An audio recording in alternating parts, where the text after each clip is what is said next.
Well, hi there. This is a black mamba. What is, to my knowledge, the scariest snake on the planet. And I've interacted with many of the scariest before. King cobras, rattlesnakes, gaboon vipers, bushmasters, fertilances, aquatic coral snakes, monocled cobras, and more. In fact, we're going to be interacting with a lot more of them here today with my friend Chandler. Chandler has lots of dangerous pets, but I think Chandler would agree that this is one of, if not the scariest of them all. Now, interestingly, in the past, we have discussed the king cobra and the monocled cobra. These are two pretty similar looking snakes. But the king cobra, while superficially similar in appearance to a true cobra, like the monocled cobra, is not a true cobra at all. In fact, the closest relatives to the king cobras are these, the mambas. And while the king cobra is the longest venomous snake in the world, the black mamba is the second longest, with many getting up to 3 meters, about 10 feet, and some up to as long as 14 feet is the record, which means it's difficult to handle them safely even with a snake hook. They're just too long. And though the black mamba may only be the second longest, it is the fastest of all snakes, capable of hitting speeds up to 16 kilometers per hour, 10 miles an hour, maybe even faster. That may not sound that fast if you're, say, in a car, but that is about as fast as the average person can run when running for their lives. Much faster than you run normally. So they might be able to run you down in a field. And I like your chances even less playing bite tag with one in your reptile room. They're not just fast on the ground either. They are semi-arboreal, so they can climb quickly as well. The reality is that if you're in the presence of a black mamba and it decides to bite you, I know of no snake more capable of making that desire into a reality.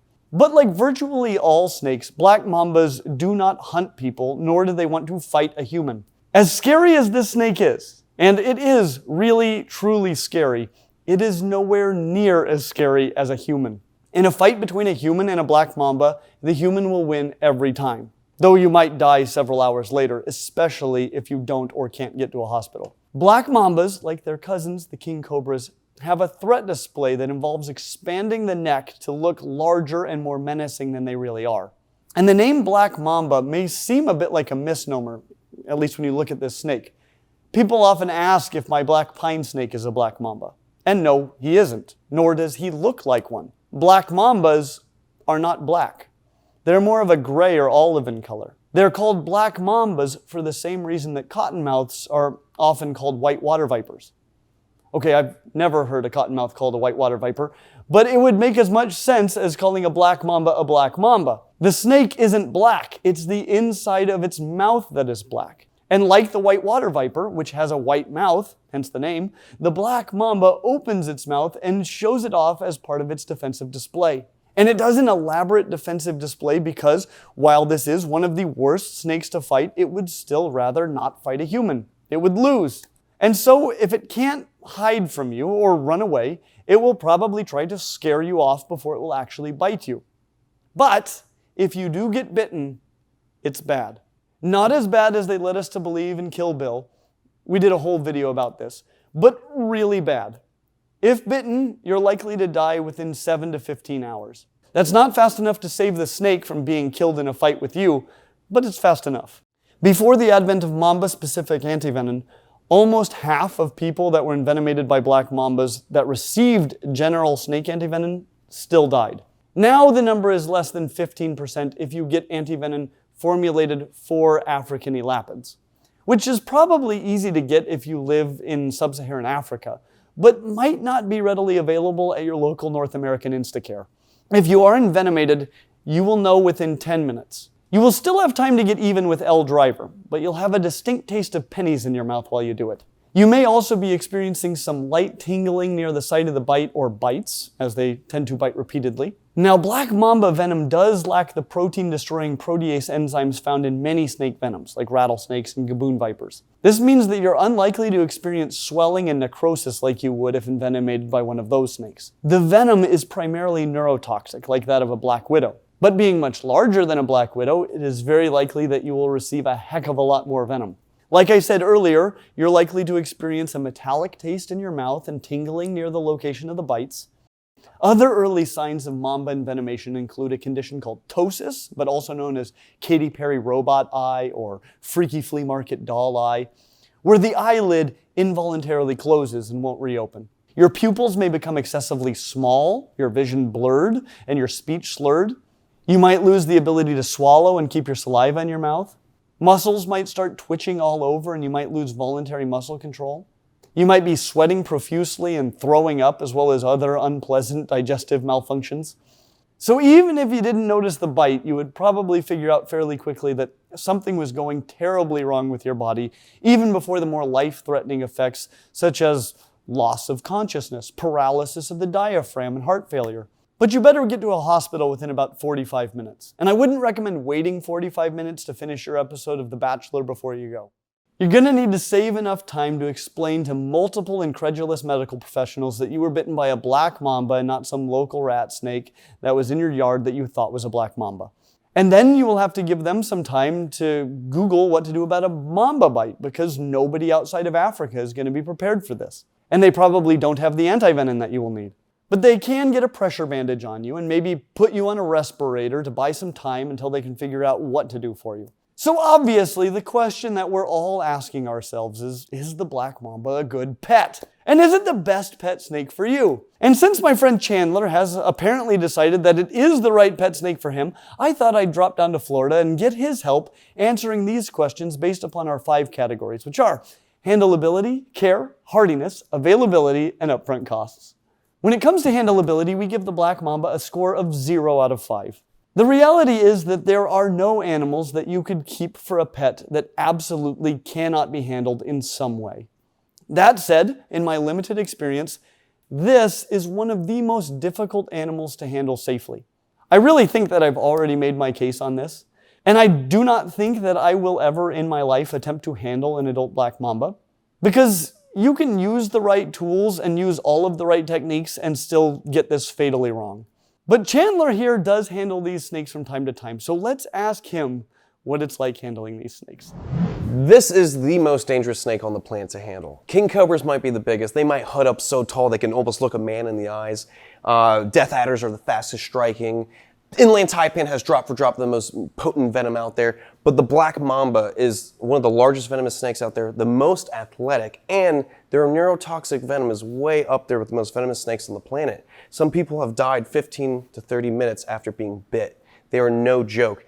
Basically, it's an animal that's never meant to be handled by a single human. It's meant to be in the bush in Africa, the most dangerous territory to live in as an animal. The food chain, everything eats each other, so you have to be cantankerous, you have to be defensive if you're going to survive in the food chain of Africa. That's why the black mamba is so on. It's so fast, it's so potent with the venom, and it doesn't play any games. That's why it has that black on the inside of its mouth, so it can flash it at a predator, because the predators are leopards, hyenas, lions, birds of prey, jackals, crocodiles. Everything is trying to mess with this snake and make an easy meal. So this is not a snake that plays games. This is a snake that in its genes, it is made to survive in the harshest continent on the planet, Africa. That's why this snake is no joke. Thank you, Chandler, and thank you for having us here and showing us this amazing snake and so many other incredible creatures that you have. If you don't already follow Chandler, you should. You should. You are missing out on some unbelievable content from a great educator and someone who is truly, truly passionate about the conservation of incredible animals like this. Imagine, if you will, that you are a chuckwalla and there is stalking you, following you, tracking your every single move, a mamba. Now, of course, if you were a chuckwalla, you would just climb in between 2 rocks, inflate yourself up, and crush that mamba's head, obviously. But if you are not a chuckwalla, and suppose it is your internet service provider that is tracking your every move, well, what you need is a VPN. Today's video is sponsored by Surfshark.com, a really excellent VPN, and I just want to point out a couple of the awesome things that VPNs can do for you, not just allow you to avoid being tracked and having all of your activity on the internet monetized, but not to you, to your internet service provider, but also it's going to allow you to access some really cool stuff that you might not have been able to access before. Like suppose you live in a place where your government regulates the information that you as a citizen are allowed to see. And you think, well, I'd still like to know what's going on, the things that my government doesn't think I should be allowed to know. Well, a VPN can allow you to appear like you are in a different part of the world and get right past all of those government blocks. But it's not just the government that's trying to regulate what you can see. Suppose your favorite Chuckwalla documentary is being blocked currently from your favorite streaming service wherever you live, but in other countries around the world, still widely available. Well, good news, because you can just transport yourself digitally all the way across the world. Suddenly, you're watching Chuckwallas. So to escape all those mambas, get Surfshark VPN at surfshark.deals/Clint. Enter promo code Clint for 83% off and 3 extra months free. And since they've got a 30-day money-back guarantee, there's no risk to trying it out. When it comes to care, we give the black mamba a score of 2 out of 5. In most ways, a black mamba is a fairly typical snake to keep. Really fairly similar to cribos like the eastern indigo snake, which I would argue is a cooler looking, actually black, similarly sized, intelligent snake that would make a spectacular alternative to a black mamba. This is a big, active, semi-arboreal snake, so it needs a large enclosure that has both floor space and room to climb. They need a warm basking spot, but also cooler places so they can regulate their body temperatures. They do very well on an exclusively rodent diet, a big advantage over king cobras. And constant access to a large water bowl from which they can both drink and soak. This is all fairly normal snake stuff, at least for a snake this large. So why a 2? The reality is that I almost gave them a 0. This snake is not difficult to care for the same reasons that dragon snakes or sunbeam snakes are difficult to keep. It isn't difficult to keep them alive, but it's a bit of a challenge to keep you alive while caring for them. And you need to care for them. This means that you need to be in that enclosure regularly, and you would be unwise to attempt to do so while the snake is running around inside. Now, we already discussed the issues with handling them, and that is why I didn't give them a 0 here as well. But it is the handling of this snake that makes care so dangerous. There is a great workaround. These snakes will gladly dart into a hole to escape from things like you. Which means that a trap box is a fantastic idea. This is a box that you keep in a quiet, safe part of the enclosure to which the snake can retreat and which can subsequently be closed and locked so that the snake will not come out again while you're in the middle of changing the water dish. This is much safer than attempting to move the snake to another enclosure by handling the snake directly. But it isn't perfectly safe. You will use long tools to close and lock the box, but there is room there for things to go sideways. And I once referred to king cobras as intelligent athletic garden hoses. Well, this is the max power version of that. And if this super speed intelligent athletic garden hose finds a gap, crack, or a hole, it's gone. Chandler, does this seem pretty accurate to you? What else does a person considering a black mamba as a pet need to know about caring for one? The black mamba is actually fairly easy to take care of when it comes to getting it to eat, making sure it sheds properly. The problem is you have to be able to handle it.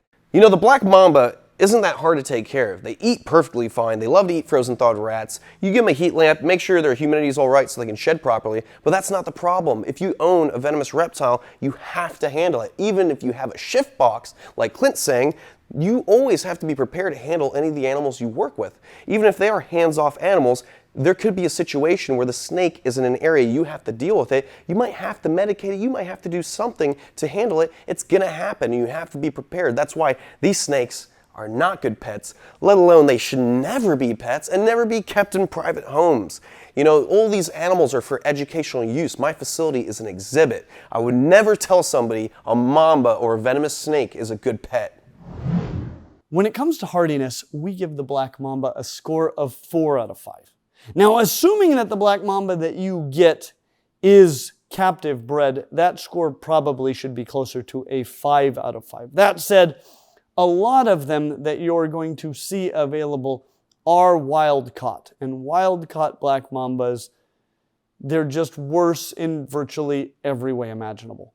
Among those things that make them worse is the fact that I would imagine it's somewhat difficult to find a vet that is willing to see a wild-caught black mamba. So you might have a difficult time getting it treated for internal parasites. Just don't get a wild-caught black mamba, even though they're cheaper. If you're looking to save that amount of money, probably just don't get a black mamba at all. If you get one captive bred and you keep it hydrated and provide the care required by a snake of this size from a warm and moderately humid climate, and with this type of metabolism, then it should do as well as any snake for you. It's really your hardiness that I worry about, and also what happens if it ever gets out. When it comes to availability, we give the black mamba a score of 1 out of 5. And that's probably a good thing. It's a great thing. Owning a black mamba is such a terrible idea. So don't expect to find them at pet stores. Though if your local pet store has black mambas, I'd like to come visit, so let me know where that is. Most expos won't have them, though it wouldn't blow my mind to see them at a venomous expo. That said, they wouldn't even be allowed at most expos. Your best bet will be to get them from a breeder. But while you're looking for a breeder, why not get yourself a black-tailed cribo instead? I'm going to go visit Brian Barczyk later this year. I'll make a video about them. Because as unpleasant as it will be if a black-tailed cribo bites you, or if it gets out in your neighborhood, it won't even hold a candle to what will happen if you make those mistakes with this snake. Death and nationwide news coverage damaging the entire reptile hobby. And I would argue that cribos are cooler looking. And in most states and countries, you're going to need a special and perhaps expensive and difficult to obtain license to keep a mamba anyway, if you can get one at all. But you can probably get a cribo today, or at least by tomorrow morning, though I would wait until after our video comes out, so that's a good reason to subscribe. And if you want that video a little before everyone else, so you can get a cribo before the rush, consider joining us over on Patreon. When it comes to upfront costs, we give the black mamba a score of 3 out of 5, unless it bites you first thing. That may cost you everything.